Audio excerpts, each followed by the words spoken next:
नमस्कार दोस्तों, मैं निशांत पांडे आपको अपने YouTube चैनल BRBL14 में बहुत बहुत स्वागत करते हैं। दोस्तों, जीव विज्ञान महाघमासान शुरू हो चुका है और इसमें हम मानव शरीर के तंत्रों के बारे में चर्चा कर रहे हैं, जिसका पहला टॉपिक है पाचन तंत्र।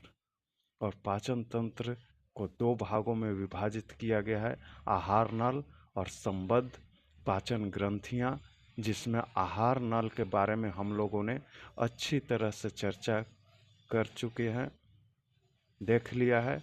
और आज से हमारा दूसरा भाग जो है संबद्ध पाचन ग्रंथियां, उसके बारे में हम चर्चा करेंगे। आज के इस सेशन में संबद्ध पाचन ग्रंथियों के बारे में चर्चा करेंगे। तो चलिए बिना लेट किए हुए सेशन को स्टार्ट करते हैं और आप भी लाइक ठोकना स्टार्ट कर दीजिए। संबद्ध पाचक ग्रंथियाँ, एसोसिएटेड डाइजेस्टिव ग्लैंड। इसमें पाचक ग्रंथियाँ किसे कहते हैं? तो पाचन ग्रंथियाँ जो है, पाचक ग्रंथियाँ, इसके बारे में हम पहले भी चर्चा कर चुके हैं। हालांकि आहार नाल से संबंधित वे ग्रंथियाँ जो भोजन के पाचन में मदद करते हैं, उन्हीं को क्या कहा जाता है? पाचक ग्रंथियाँ। ये मुख्यतः दो प्रकार का होता है। एक तो होता है आंतरिक पाचक ग्रंथियाँ और दूसरा बाह्य पाचक ग्रंथियाँ। तो आंतरिक पाचक ग्रंथियाँ जो है, वे पाचक ग्रंथियाँ जो आहार नाल के दीवार में उपस्थित होती है। कहाँ पे उपस्थित होता है? आहार नाल के दीवार में उपस्थित होता है, उसी को आंतरिक पाचक ग्रंथियाँ कहते हैं।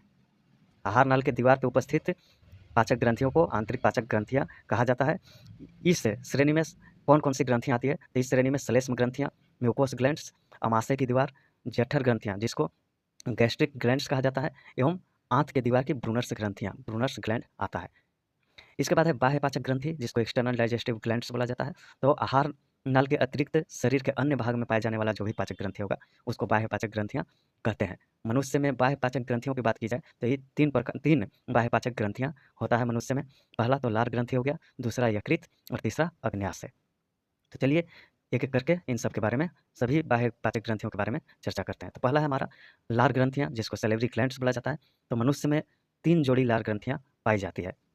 पहली जोड़ी जो लार ग्रंथि होती है, वो जिह्वा के दोनों ओर एक-एक की संख्या में उपस्थित होती है। जिह्वा के दोनों ओर एक-एक की संख्या में उपस्थित होती है, जिसको सबलिंगुअल ग्लैंड्स के नाम से जाना जाता है। और इसको जो जिह्वा के दोनों ओर एक-एक की संख्या में लार ग्रंथि पाई जाती है, उसको सबलिंगुअल ग्लैंड्स के नाम से जाना जाता है। और दूसरी जोड़ी लार ग्रंथि जो है, निचले जबड़े के मध्य में मैग्जिला अस्थि होता है। निचले जबड़े के मध्य में मैग्जिला अस्थि होता है, उसी के दोनों ओर एक-एक की संख्या में उपस्थित होता है, जिसको सब मैग्जिलरी ग्लैंड्स के नाम से जाना जाता है। इसको किस नाम से जाना जाता है? दूसरी जोड़ी लार ग्रंथि को किस नाम से जाना जाता है? सब मैग्जिलरी ग्लैंड के नाम से जाना जाता है, जो निचले जबड़े के मध्य में मैग्जिला अस्थि होता है, उसी के दोनों ओर एक-एक की संख्या में उपस्थित होता है। तीसरी जोड़ी लार ग्रंथि की बात की जाए तो ये दोनों कानों के नीचे एक-एक की संख्या में उपस्थित होती है। दोनों कानों के नीचे एक-एक की संख्या में उपस्थित होता है, जिसको पैरोटाइड ग्लैंड्स के नाम से जाना जाता है। पैरोटाइड ग्लैंड्स के नाम से जाना जाता है। अब मनुष्य में लार की बात की जाए तो लार में 99% जल होता है और 1% मात्र एंजाइम होता है। 99% जल और 1% एंजाइम। लार मुख्यतः 2 प्रकार के एंजाइम, लार में जो है मुख्यतः 2 प्रकार का एंजाइम पाया जाता है। पहला टाइलिन और दूसरा लाइसोजाइम। 2 प्रकार के जो लार में एंजाइम पाया जाता है, वो कौन-कौन सा है? टाइलिन और दूसरा लाइसोजाइम। और ये दोनों जो एंजाइम है, पाचन में सहायता करते हैं, भोजन के पाचन में सहायता करते हैं। इसके बाद है यकृत। जैसा कि हम लोग शुरू से पढ़ते आ रहे हैं कि मानव शरीर की सबसे बड़ी ग्रंथि कौन है? यकृत है। लेकिन इसका वजन का बात किया जाए तो इसका वजन 1.5 केजी से 2 केजी के बीच में होता है। 1.5 केजी से 2 केजी के मध्य होता है। यह उपस्थित कहाँ पे स्थित है? तो उदर गुहा, एब्डोमिनल कैविटी के ऊपरी भाग में दाहिनी ओर ये स्थित है। उदर गुहा के ऊपरी भाग में दाहिनी ओर स्थित है क्या? यकृत। यह इसका कलर की बात किया जाए तो इसका कलर धूसर रंग का होता है। यह एक गहरे गर्त द्वारा 2 खंडों में विभाजित रहता है। आपको हम सब फिगर में दिखाएंगे कि कैसा होता है, कहाँ पे स्थित होता है। इसके निचले भाग में नाशपाती के आकार की एक छोटी सी थैली होती है, जिसको पित्ताशय कहते हैं। इसके निचले हिस्से में क्या होता है कि नाशपाती के आकार का एक थैली होता है, जिसको पित्ताशय कहा जाता है, गॉल ब्लैडर। यकृत द्वारा स्रावित पित्तरस पित्ताशय में ही संचित होता है। यकृत द्वारा जो पित्तरस, बाइल जूस से स्रावित होता है, वो कहाँ पे जाके इकट्ठा होते रहता है? पित्ताशय में। कहाँ पे? पित्ताशय में। यह पीत आंत में उपस्थित एंजाइम की क्रिया को तीव्र कर देता है। पीत का काम क्या है, बाइल जूस जो है उसका काम क्या है, तो आंत में जो उपस्थित एंजाइम होता है उसको तेज कर देता है, तीव्र कर देता है। क्या करता है, आंत में उपस्थित एंजाइम को तीव्र कर देता है। इसका और काम क्या है, तो इसके अतिरिक्त क्या है, यकृत कार्बोहाइड्रेट, प्रोटीन एवं वसा के उपापचय में सक्रिय भाग लेता है। यकृत कार्बोहाइड्रेट, प्रोटीन और वसा, जिसको लिपिड कहा जाता है, उसके उपापचय में भी सक्रिय रूप से भाग लेता है। अब उपापचय क्या होता है, तो शरीर में, सजीवों के शरीर में जो भी जैव रासायनिक क्रिया होता है उसी को उपापचय कहा जाता है। ये जो प्रक्रिया है जीवों के, वो विकास, प्रजनन, अनुकूलन और पर्यावरण के प्रति जो है सजग रहने में भी मदद करता है। अब जैव रासायनिक क्रिया क्या होता है, जो भी मतलब सजीवों में जो है शरीर में होने वाले जितने भी जैव रासायनिक क्रिया है उसी को उपापचय कहा जाता है। तो जैव रासायनिक क्रिया के क्या क्या उदाहरण है, जैव रासायनिक क्रिया के उदाहरण है क्रेब्स चक्र, ग्लाइकोलिसिस, ये सब जैव रासायनिक क्रिया है जो कि सजीवों के शरीर में होते हैं। अगर इन सब सभी समझ में नहीं आ रहा है तो आप जो प्रकाश संश्लेषण देखते हैं वो भी एक जैव रासायनिक क्रिया ही है। दूसरा कि शरीर में उत्पन्न जीव विषों को प्रभावहीन कर इसकी रक्षा करता है। अब शरीर में जो भी जैव विष उत्पन्न होता है उसको प्रभावहीन कौन बनाता है, तो यही यकृत ही उसको प्रभावहीन बनाता है।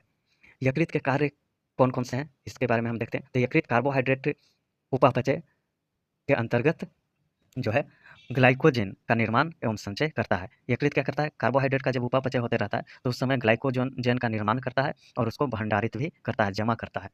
दूसरा, यकृत भोजन में वसा की कमी होने पर कार्बोहाइड्रेट का कुछ भाग वसा में परिवर्तित कर देता है। और जब भी शरीर में वसा की कमी होता है, भोजन में वसा की कमी होता है, तो कार्बोहाइड्रेट से कुछ भाग वसा में परिवर्तित कर देता है, कार्बोहाइड्रेट के कुछ भाग को यकृत। तीसरा है, यकृत प्रोटीन उपापचय में सक्रिय रूप से भाग लेता है। प्रोटीन के भी उपापचय में सक्रिय रूप से भाग लेता है यकृत। शरीर के अवयवों में प्रोटीन विघटन के फलस्वरूप अन्य वस्तुओं के साथ साथ जल, CO2 और अन्य नाइट्रोजनिक पदार्थ जैसे कि अमोनिया, यूरिया, यूरिक अम्ल आदि उत्पन्न होती है। क्या होता है कि शरीर के अवयवों में प्रोटीन विघटन के फलस्वरूप, जब प्रोटीन का विघटन होता है, डिकम्पोजिशन होता है, तो उसके फलस्वरूप क्या होता है कि जल उत्पन्न होता है, जल बनता है। नाइट्रोजनिक पदार्थ जैसे कि अमोनिया, यूरिया और यूरिक अम्ल का भी उत्पादन होता है। अमोनिया, जैसा कि हम लोग जानते हैं कि एक विषैला पदार्थ है, जिसको, इस विषैले पदार्थ को यकृत क्या करता है कि यूरिया में परिवर्तित कर देता है। अमोनिया, ये जो अमोनिया है इसको यकृत क्या करता है, यूरिया में परिवर्तित कर देता है और फिर ये जो है यूरिया मूत्र के द्वारा बाहर आ जाता है। इसके अतिरिक्त यकृत जो है प्रोटीन के अधिकांश मात्रा को कार्बोहाइड्रेट में परिवर्तित कर देता है और बाकी अधिकतर भागों को, प्रोटीन के अधिकतर भागों का अधिकतर मात्रा को कार्बोहाइड्रेट में क्या कर देता है, परिवर्तित कर देता है। आगे है, सामान्यतः बड़ी आंत में प्रोटीन के पुत्ती भवन के कारण कुछ विषैले पदार्थ उत्पन्न होते हैं जिन्हें रक्त निर्वाहिका शिरा के माध्यम से यकृत में ले आता है, यकृत में ले आता है। क्या होता है कि बड़ी आंत में प्रोटीन जब सड़ने लगता है, पुत्ती भवन का मतलब होता है सड़न, तो प्रोटीन जब सड़ने लगता है तो उसके कारण क्या होता है कि कुछ विषैला पदार्थ उत्पन्न होता है जिन्हें रक्त निर्वाहिका शिरा के माध्यम से कहाँ पे ले आया जाता है, यकृत में ले आया जाता है। और यकृत इन विषैले पदार्थ को क्या करता है, अविषैले यौगिक में परिवर्तित कर प्रभावहीन कर देता है। ये जो प्रोटीन के सड़ने से विषैला पदार्थ उत्पन्न हुआ वो रक्त निर्वाहिका शिरा के माध्यम से यकृत में ले आया जाता है और यहाँ पे यकृत क्या करता है, विषैले पदार्थ को अविषैले पदार्थों यौगिकों में परिवर्तित कर प्रभावहीन कर देता है, जो मूत्र के माध्यम से शरीर के बाहर निकल जाता है। इसके बाद है पित्ताशय। तो पित्ताशय के बारे में हम थोड़ा बहुत पहले देख चुके हैं। तो पित्ताशय नाशपाती के आकार की एक थैली होती है जो यकृत के नीचे स्थित होती है। तो पित्त नलिका यकृत से जुड़ी होती है, पित्त नलिका जो है यकृत से जुड़ी हुई रहती है। यकृत में जो पित्त बनता है वह पित्त नलिका के माध्यम से पक्वाशय में आ जाता है। जो भी यकृत में पित्त बनता है वो पित्त नलिका के माध्यम से, इसी पित्त नलिका के माध्यम से पक्वाशय में आ जाता है। पित्त का पक्वाशय में गिरना प्रतिवर्ती क्रिया रिफ्लेक्स एक्शन द्वारा होता है।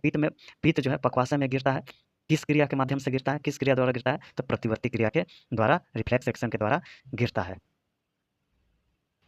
पित्त की चर्चा से पहले हम पित्ताशय कहाँ पे स्थित है, लीवर कहाँ पे स्थित है, उसके बारे में थोड़ा सा फोटो में देख लेते हैं।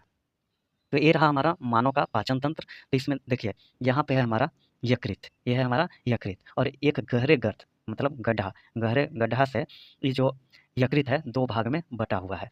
निचले भाग जो है, निचला भाग वो उसी में क्या है, गोल ब्लैडर, ये जो दिखाई दे रहा है पित्ताशय है।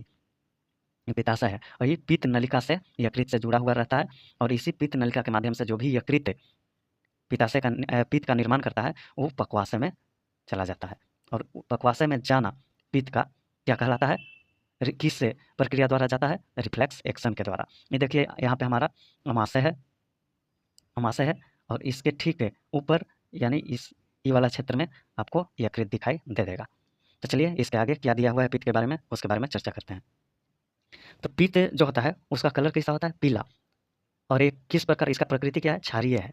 क्षारीय प्रकृति का पीले रंग का एक द्रव है। इसका पीएच मान होता है 7.7। इसमें 85% जल होता है, 12% पीत वर्णक होता है, 0.7% पीत लवण होता है, 0.28% कोलेस्ट्रॉल, 0.3% मध्यम वसाएं तथा 0.15% लेसिथिन होता है। इसमें पित्त में ये ध्यान रखना है कि कोई भी एंजाइम, किसी भी प्रकार का एंजाइम नहीं पाया जाता है। इसकी प्रकृति क्षारीय होती है, इसके बारे में हम यहाँ पे चर्चा कर चुके। यह कायम की चर्बी को जल के साथ मिलाकर इमल्सन बनाने में सहायता करता है। ये क्या करता है कि कायम की जो चर्बी होता है उसको जल के साथ मिला के इमल्सन बनाने में सहायता करता है। कौन, पित्त। मनुष्य में प्रतिदिन 700 से 1000 मिलीलीटर पित्त बनता है, इंपॉर्टेंट नहीं है। पित्त भोजन के साथ आए हानिकारक जीवाणुओं को भी नष्ट करता है। पित्त का काम है हानिकारक जीवाणुओं को नष्ट करना जो भोजन के साथ आते हैं। पित्त में उपस्थित अकार्बनिक लवण अमाशय से आए भोजन का माध्यम क्षारीय कर देता है जिससे कि अग्न्याशयी रस क्रिया कर सके। अभी क्या करता है पित्त, सबसे बड़ा काम क्या करता है कि अकार्बनिक लवण अमाशय से आए भोजन, पित्त में जो उपस्थित होता है अकार्बनिक लवण, वो अमाशय से आए भोजन को क्या कर देता है, क्षारीय कर देता है और जिससे क्या होता है कि अग्न्याशयी रस क्रिया कर पाता है। अग्न्याशयी रस फिर क्रिया कर पाता है। इसके बाद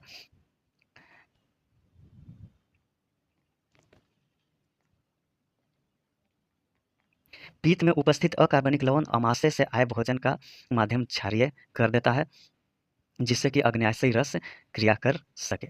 अब पित्त क्या करता है कि अग्न्याशयी रस क्रिया कर सके आगे का, इसके लिए इसमें उपस्थित जो अकार्बनिक लवण होता है वो अमाशय से जो भोजन आता है उसका माध्यम क्या कर देता है, क्षारीय कर देता है। क्षारीय इसलिए करता है ताकि अग्न्याशयी रस का प्रभाव हो सके उस भोजन पे और आगे की क्रिया हो सके। पित्त आंत की क्रमाकुंचन गतियों को बढ़ाता है। पित्त क्या करता है, आंत का जो क्रमाकुंचन गति होता है, क्रमाकुंचन के बारे में हम बता देते हैं आपको। तो क्रमाकुंचन होता है, उसको कहा जाता है जैसे कि भोजन यहाँ पे है तो पीछे वाला भाग क्या होगा, सिकुड़ जाएगा, वो आगे वाला भाग फैल जाता है जिससे पीछे वाला भाग सिकुड़ने के कारण भोजन को आगे की ओर धक्का देता है, भोजन यहाँ पे पहुँच जाता है।